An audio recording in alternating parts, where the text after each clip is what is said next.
have one of those voices anyway. Sometimes when I go to churches, I remember going to one church and a little old lady said to me, "I like it when you come because I can always hear you." And I thought that was a kind of backhanded compliment, really, but anyway.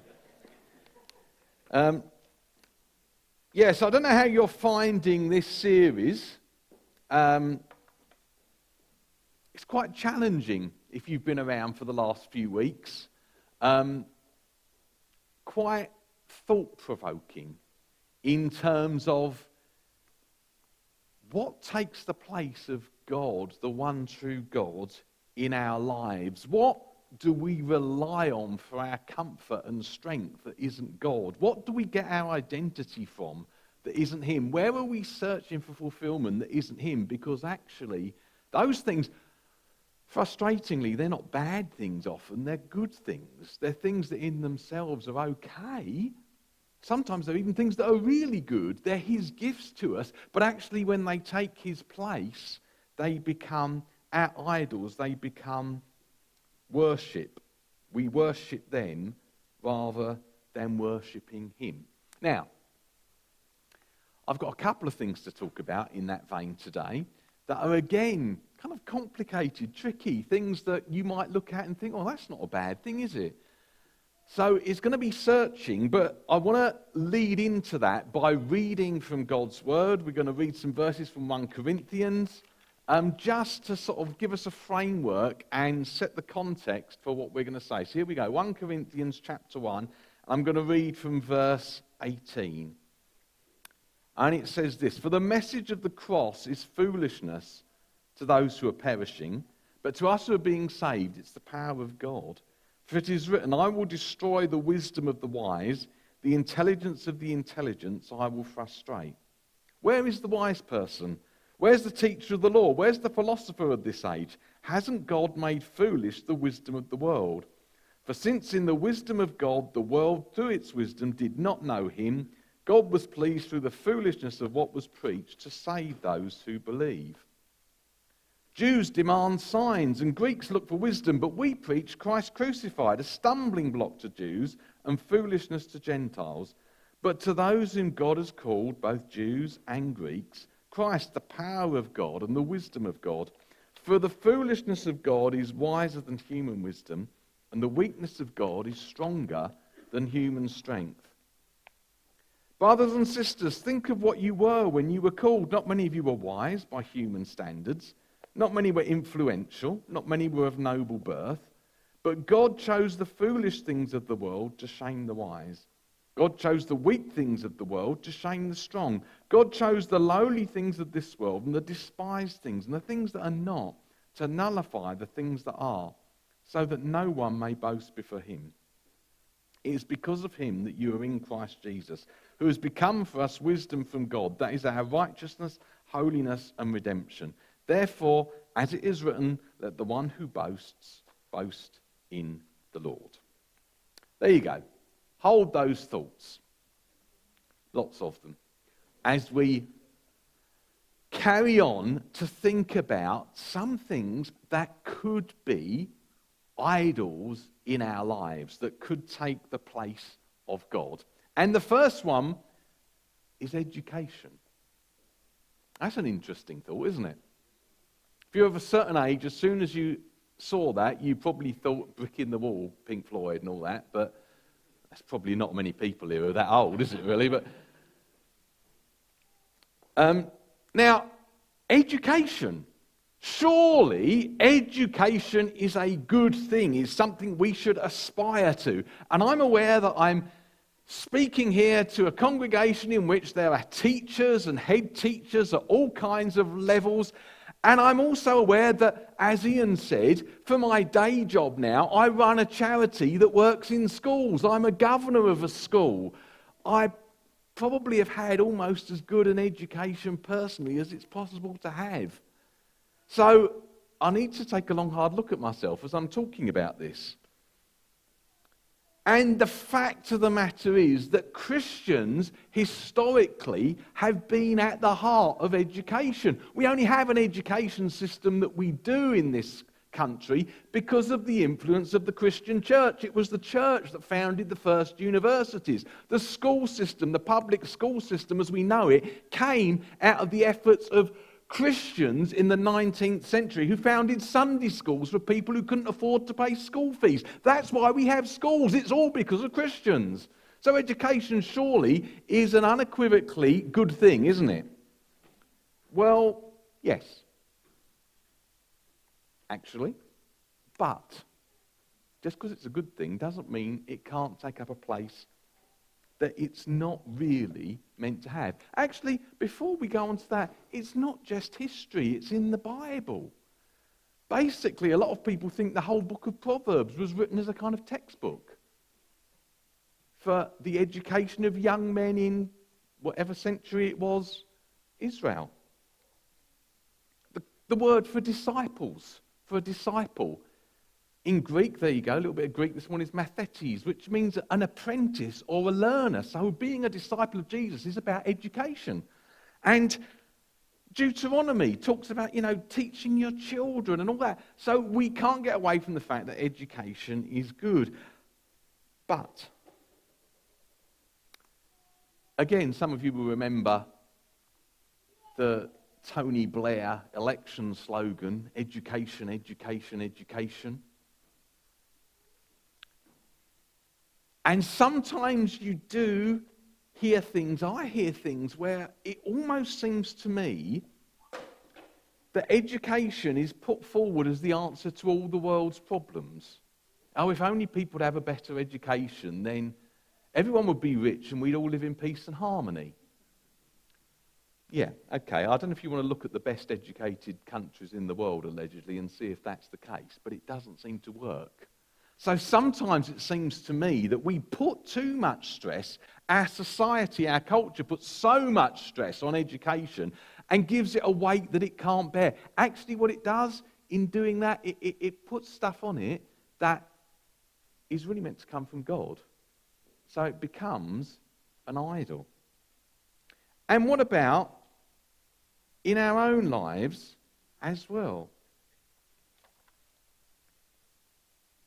Does sometimes education become that thing where we're looking for fulfillment, we're looking for identity, we're looking for worth?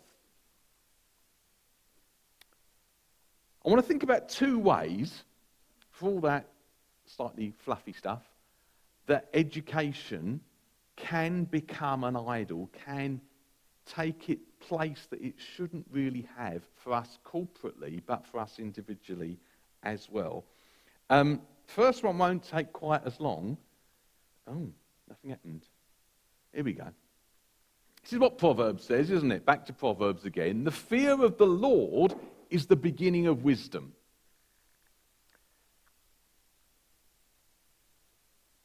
The proper context for anything we learn is God being God.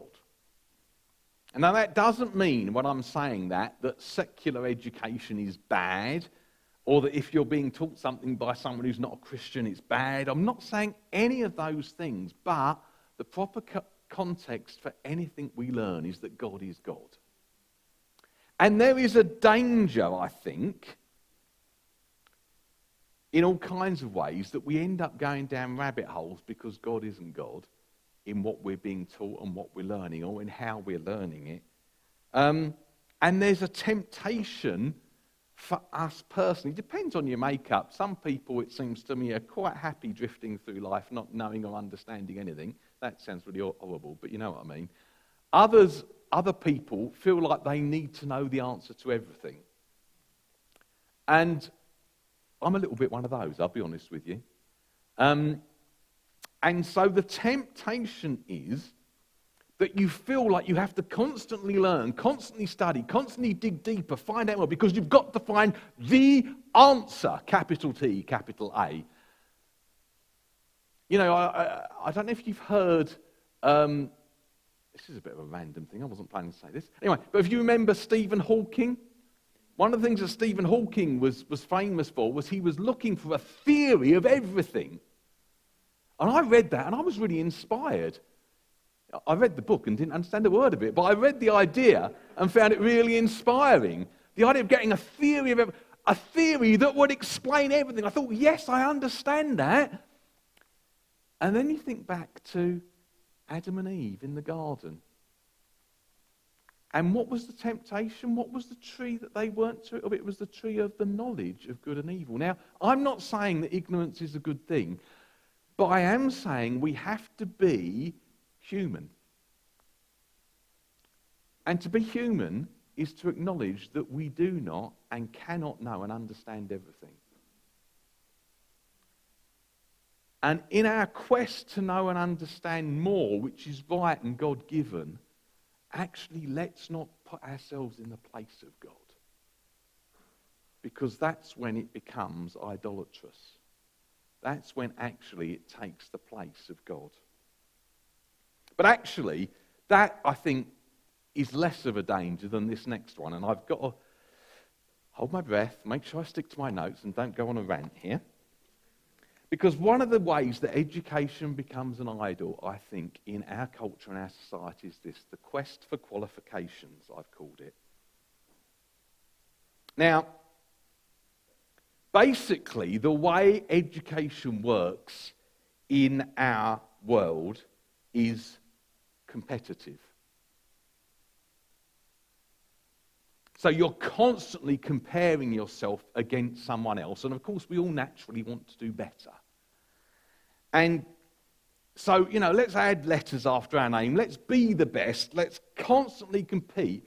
Let's be inspected by Ofsted to make sure your school is outstanding. That's what every head teacher wants. Not if you've got any sense. Just be good and stay there. That's my little top tip. Anyway, but everyone wants to be the best. Everyone wants to compete. Everyone wants to get to the top. And it's a system that inevitably leads some to be winners and some are labelled as losers. And of course we want to be on the right side of that. Makes sense. Who wouldn't? And let's make no mistake, actually doing well educationally. I didn't want to do that yet.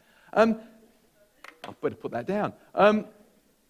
Doing well educationally does open doors, getting qualifications does mean you can get a better job, does mean you can be more financially secure, and none of those are bad things. Please hear what I'm saying. But actually, don't let them become the focus of your life.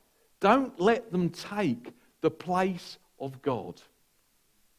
That's the point. This is really tricky. I was chatting briefly to Ian before this morning, and again, I think like many of these subjects that we're looking at as part of this series, it's not about what you do outwardly, but it's about your heart inwardly. So it's not about whether you do certain things, do too many do-dos there, whether you do certain things or don't do certain things. It's not about whether you do study or don't study, whether you do get a qualification or don't get a qualification. It's about what's going on in your heart. And, can I just chuck in a few things without wishing to be controversial? Too controversial. Can I just say something that I see a lot? I saw it as a parent. I see it in my work in schools. Is very peculiar to this area. And I say it with hesitation, standing in the building that I'm standing. And it's one little phrase, 11 plus. Parents, can I plead with you in the name of God? And I mean this in all seriousness. Do not put on your children a sense of worth that's based on whether they do well at some stupid test that happens once a year.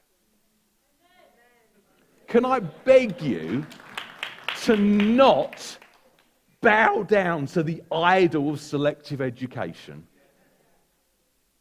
I'm not saying that it's wrong. I went to a grammar school. 2 of my 3 children went to a grammar school, but the one that didn't is now the most academically qualified. That's what it's about. Let's not make this into the kind of passport for your child's success or failure. And actually, really, let's be honest, into the reflected glory you do or don't get as a parent. You know, I'm getting a round of applause from a teacher, and I like that. But isn't it true? You know, again, you know, this is off topic a little bit as well, but as parents, don't we so often, I mean, one of my kids was really good at football. Oh my word, football parenting. Talk about, you know, living your dreams through your child. It's just another level. But actually, it's the same with education sometimes. It's just a little bit more subtle. Education is a good thing. Qualifications are good. But let's make them more than they're not. I want to read something from a professor of education who talks about university education and actually about how the way our system works prioritises one form of learning. For those of you who are in education, this is Guy Claxton. And this is, I think, really powerful. He says this: as the system developed, university education and the kind of skills that go with that came to be prioritised as the most important thing. He said scholarly knowledge and analytical intelligence came to be seen not just as one kind of knowledge and one way of knowing, but as the best. Imagination, intuition, and practical expertise derived from experience were judged second-rate and rewarded less. A university education, regardless of its practical value, opened doors to larger incomes and wider choices of lifestyle and career. A degree became a key that gave access to places of wealth and power that had previously been the preserve of the aristocracy. And he goes on. And he says it's only a short step from the logic of access to the logic of entitlement. Not to be able to put BA or BSc after your name became seen more and more widely as a social stigma. So more and more young people were encouraged to enter universities with the expectation that they would emerge successfully with the necessary badge. That's a professor of education saying that. That's where we've got to. And again, a university education is a good thing. But let's not make it the idol. Let's not make it the be-all and end-all. Okay, what we're doing here, though, is back to this next slide, is we're peeling back the layers. Something I read when I was thinking about this thing of idolatry and how other things take the place of God in our lives, this guy said we have surface idols and we have deeper idols. And I thought that was quite deep, ironically. That actually the things that take up our time and attention and energy that threaten to take the place of God in our lives actually reveal something deeper that is the real idol that we need to deal with. It's a bit like peeling back an onion, taking off the layers, and a bit like an onion, the closer you get to the heart, the more likely you are to end up in tears. Because you're really getting to the deep issues, the ones that really count. And this thing about qualifications, particularly, points out that I think one of the big idols for so many of us is status. I've got a picture of chickens on there. I don't know if anyone keeps chickens, has ever kept chickens. Yeah, it's great, isn't it? I love them. But the thing about chickens is they have to establish a pecking order. And it's horrible. If you keep chickens, and we haven't done for a few years, but we used to, and I doted on our chickens. It was slightly weird, actually. But anyway, that's the truth of it. And we had 2 chickens, and we introduced 2 new chickens, and they have to establish the pecking order. And it's absolutely brutal. In fact, it killed one of them. They pecked so much, she lost so much blood, we had to take her to the vet and have her put down. I mean, it's awful, isn't it, really? It's a nice, cheery story for Sunday morning, isn't it? But this thing about establishing a pecking order, about status, it's everywhere, and it seems to be built into us. You can't avoid it in any group of people. Interestingly, in those verses that we read, Paul associates it with learning. In 1 Corinthians 1 and verse 26, he talks about, think of what you were when you were called. Not many were wise, not many were influential, not many were of noble birth. In other words, the wisdom, the learning, and the status that goes with it, they kind of go together, don't they? And status anxiety, this is a medical, well, it's a medical condition. It's something that psychologists talk about. And it's defined as the constant tension or fear of being perceived as unsuccessful. And many, many studies have proven that people who suffer from depression or who describe themselves as unhappy make more social comparisons than people who don't. So the more prone you are to compare yourself to other people, the more likely you are to end up becoming depressed. Isn't that interesting? And I say that in the world of social media. Where, isn't it interesting? I know no one uses Facebook anymore, but what do you put on Facebook? Your status. This is everywhere. We are comparing ourselves to other people. We're trying to work out where we stand. And actually, it's destructive. It leads us to being unhappy. And actually, for some of us, trying to prove our worth becomes our idol. We need to get more qualifications. We need to climb up the greasy pole at work. Not because we particularly enjoy our work, not even because we want the money, because it proves something about us. It's dangerous in all sorts of ways.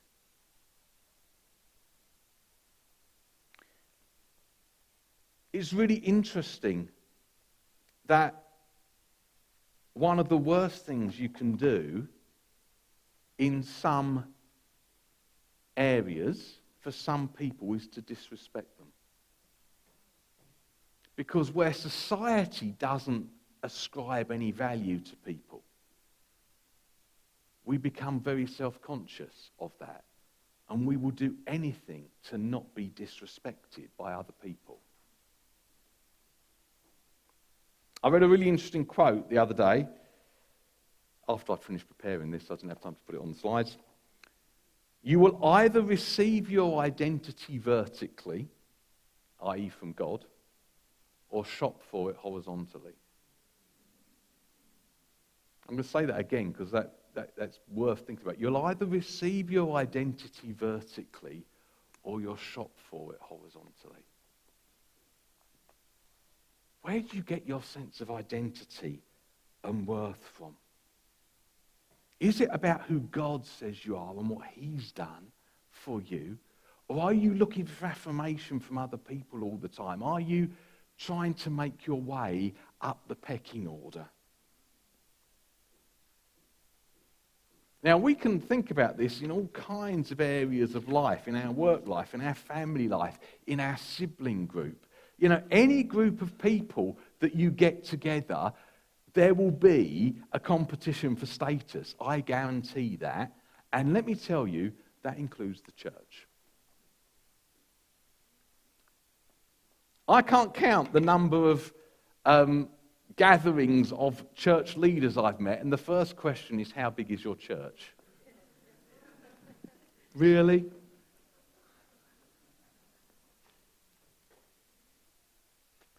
Think James and John talking to Jesus and saying, "Oh Lord, when you come into your kingdom, can we sit at your right and left?"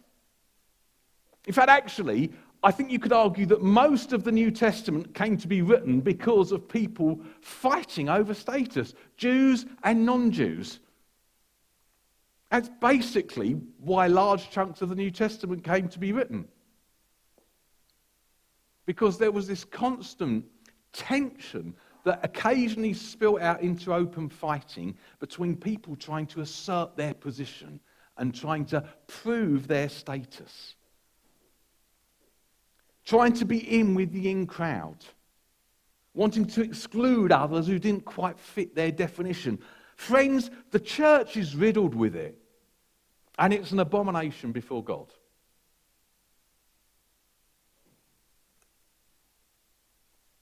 What does Paul say in this verse in Philippians? In humility, consider others better than yourselves. That goes against the grain, doesn't it? When was the last time you were in a situation of vague competition with someone and you thought, no, they're better than me at that. That's all right. I don't mind.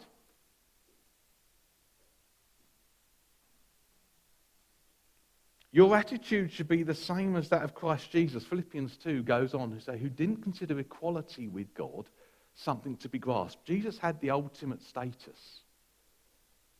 But he laid it aside and made himself nothing, taking on the nature of a slave, literally. Jesus voluntarily gave up his status for us. The gospel, here we go, invites us to follow a master who deliberately and self-consciously chose to lower his status. So who's up for being downwardly mobile with Jesus? Because that's the challenge. Laying aside all our status, our self-importance, and saying, actually, do you know what? Again, it's not about what we do. It's about what's going on in our hearts. And that's tricky. And that's why, I often had this experience where someone has said to me after the end of a sermon, I really wish so-and-so had been here to hear that. How to miss the point. It's not about judging what's going on with other people. It's about examining our own hearts. You see, back to 1 Corinthians 1 that we read at the beginning, this is the only answer, really. It's to come back to the cross. Not many of you were wise. Not many of you were influential. But it doesn't say none of you were. Some of you were. But you all come the same way to God. We all come as those who need grace, as those who are messed up and need rescue. There is no other way. None of us have the right to boast or lord it over one another. It's what Jesus says to his disciples. Jesus' teaching to his disciples was really quite radical. Those who are in the world lord it over each other and call themselves master. You're not to do that, he says. I'm not the world's biggest royalist. You may not be surprised to hear that, or maybe you are, I don't know. But it just doesn't, it passes me by, all that stuff, really. But I was really struck at the Queen's funeral, which I watched because it was on, as someone who'd grown up in church and knew lots of the hymns by the hymns she'd chosen, that the Queen of England chose a hymn that had words in it that talked about, so be it, Lord, thy church shall never, like earth's proud empires, fade away. Thy kingdom stands and grows forever, to all thy creatures own thy sway. That's a bold hymn for a queen to choose, isn't it? And talked about casting down our crowns before thee, lost in wonder, love and praise. There, for all my moderate dislike of the monarchy, is someone who understood that she wasn't the ultimate one, but understood that God was.